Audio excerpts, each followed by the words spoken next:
Hello, good morning students.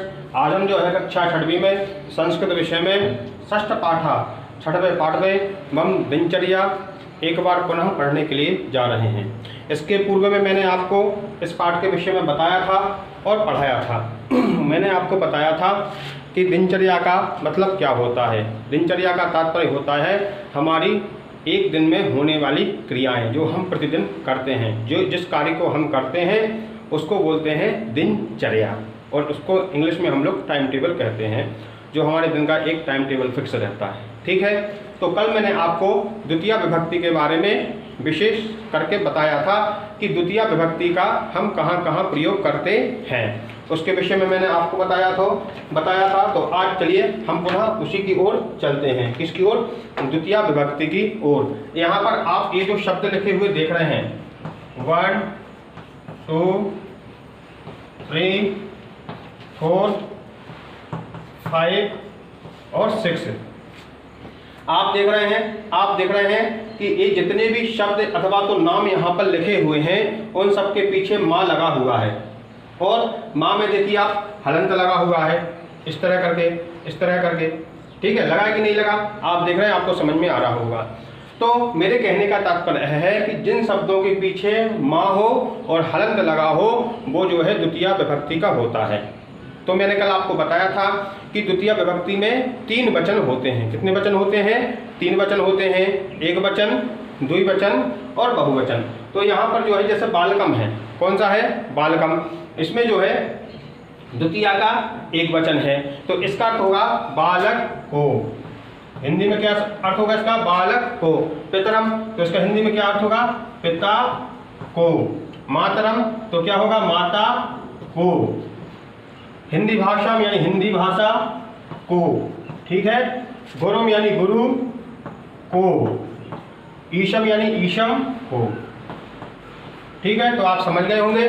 बालकम यानी बालक को, पितरम पिता को, मातरम माता को, हिंदी भाषा को, गुरुम यानी गुरु को, ईशम यानी ईश को। तो इनमें किसका को का अर्थ छिपा रहता है? हिंदी में किसका अर्थ छिपा रहता है? को का अर्थ छिपा रहता है। तो आइए इस पाठ के माध्यम से हम पढ़ेंगे।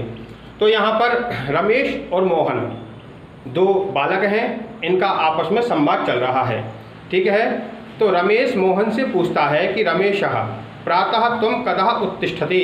रमेश ने मोहन से पूछा, प्रातः यानी तुम, प्रातः यानी सुबह, तुम यानी तुम, कदा यानी कब, उत्तिष्ठसि यानी उठते हो, यानी प्रातः तुम कब उठते हो?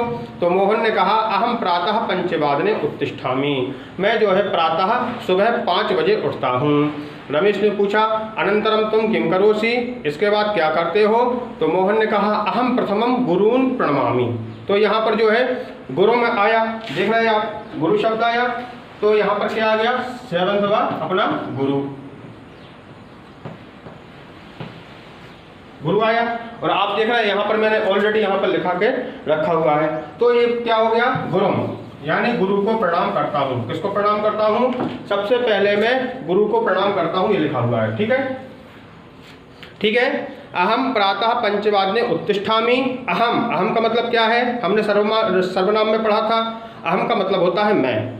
प्रातः यानी सुबह, मॉर्निंग टाइम में, 5 वादने यानी 5 बजे, उत्तिष्ठामि उठता हूँ। रमेश ने पूछा अनंतरं त्वम किम करोषि।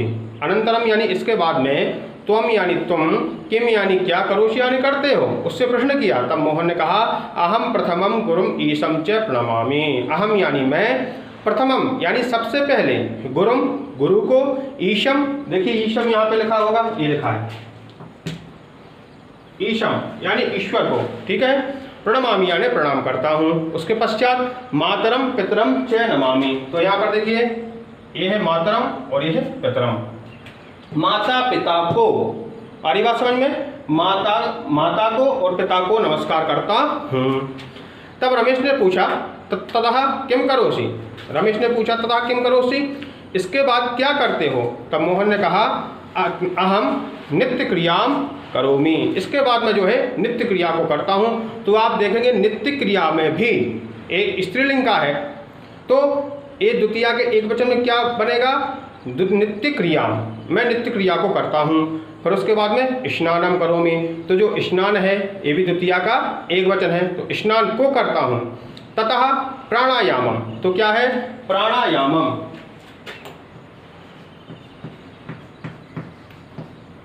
प्राणायामम। जिन जिन शब्दों के ऊपर अनुस्वार लगा रहता है, मतलब बिंदी लगी रहती है, उसका अर्थ माँ होता है, इसका ध्यान रखना।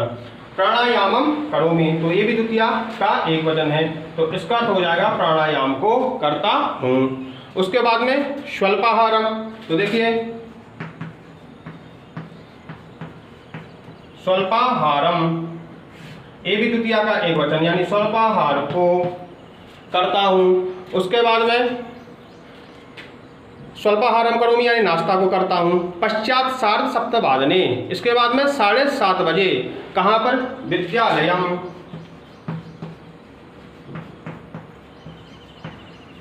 यानी विद्यालय को जाता हूँ, ठीक है। उसके बाद में तत्र पाठान पठामि, मैं वहाँ पर पाठ को पढ़ता हूँ। और सुलेखम लिखामि, सुलेखम ये भी द्वितीया का एक वचन है, सुलेखम यानी सुलेख को लिखता हूँ। विद्यालय जाता हूँ लेकिन वहाँ पर क्या करता हूँ मैं, पाठान पठामि सुलेखम लिखामि और खेलामि च खेलता हूँ।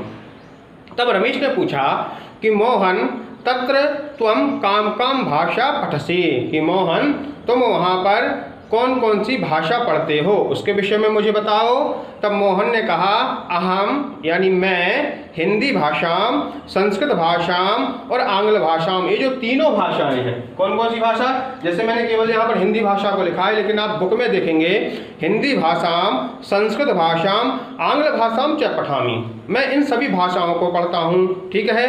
तो ये जो तीनों शब्द हैं कौन कौन से, हिंदी भाषा, संस्कृत भाषा और आंग्ल भाषा, इन सभी भाषाओं को मैं पढ़ता हूँ। जो तीन भाषा प्रमुखतया हैं उनको पढ़ता हूँ।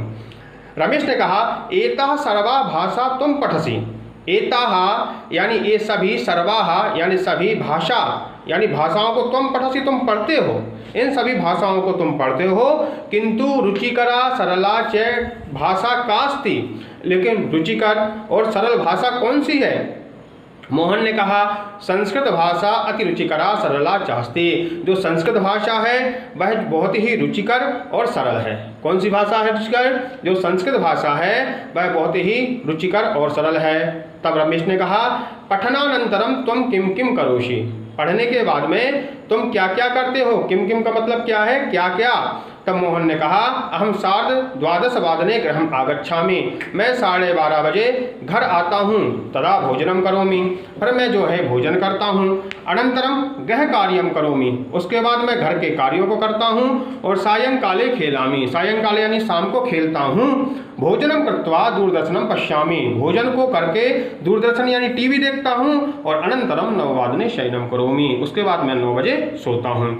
तो इस तरह से हमारा जो आज का जो 6वां पाठ है वह पूर्ण हो चुका है। मुझे आशा है कि आप लोग घर पर रह करके इसका अध्ययन करेंगे। अस्तु मंगलम।